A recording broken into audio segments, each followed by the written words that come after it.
श्री स्वामी समर्थ महाराजांचा जन्म.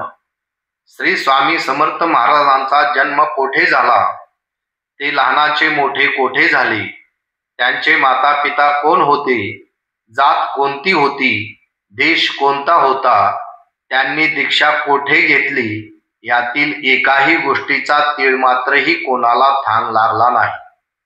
श्री स्वामी समर्थ महाराजांनी संन्यास कोठे व केव्हा घेतला याचाही पत्ता नाही. ते संन्यासी होते यावरून ते जातीचे ब्राह्मण असावेत असे अनुमान आहे. श्री स्वामी समर्थ महाराज ब्राह्मण, शूद्र व यवनाकडेही भोजन करीत असत. भीमातिरी मैसलगी नावाचे एक गाव आहे. तेथील श्री माधव शास्त्री यांनी श्री स्वामी समर्थ महाराजांचे चरित्र संस्कृतात श्लोकबद्ध रचले आहे.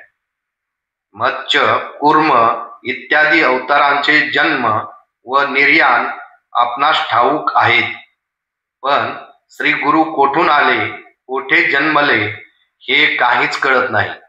श्री स्वामी समर्थ महाराजांची कांती दिव्य तेजपुंज होती. शरीराचा वर्ण गौर होता. श्री स्वामी समर्थ महाराज अजानुबाहू होते. श्री स्वामी समर्थ महाराजांचे तेज इतके प्रखर होते की त्यांच्याकडे एकसारखी दृष्टी लावून कोणाच्यानेही पाहवत नसे. महाराजांचे नाक लांबट होते, त्यांचे कान मोठे होते आणि ऊर विशाल होते. श्री स्वामी समर्थ महाराज साधारण चालीने चालू लागले तरी आपणास त्यांच्या बरोबर धावावे लागे.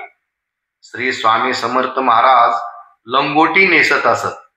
कधी कधी महाराज लंगोटी फेकून देऊन दिगंबर राहत असत. नित्य प्रातकाळी चोळाप्पा महाराजांना स्नान घालून कपाळास केशर कस्तुरीचे गंध लावी. महाराज 2 आचमने घेत असत. महाराज स्वतःच्या हाताने क्वचितच जेवत असत.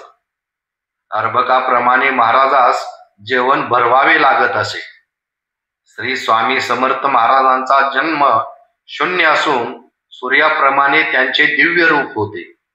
देवही महाराजास पाहून वंदन करीत असत, अशी त्यांची कांती होती. महाराजांचे गंडस्थळ शोभिवंत दिसत असे. त्यांचे नासिक सरळ, भिवया उत्तम व नेत्र कमळ पूर्ण कृपेची गरज भासे. शरद ऋतूतील पूर्ण चंद्राप्रमाणे महाराजांचे मुख शोभा देत असे. स्फटिकांच्या माला त्यांच्या अंगात शोभा देत असत. त्यांची काया सुंदर असून ते अजानुबाहू होते. त्यांच्या कमरेस मेखलेची शोभा असे. महाराज कौपीन नेसत असत. त्यांच्या मांड्या केळीच्या खांबाप्रमाणे दिसत असत. त्यांचे चरण कमळासारखे कोमल होते. लोक श्री स्वामी समर्थांच्या दर्शनास आल्यावर त्यांच्या पायावर डोके ठेवून देवाप्रमाणे दर्शन घेत असत.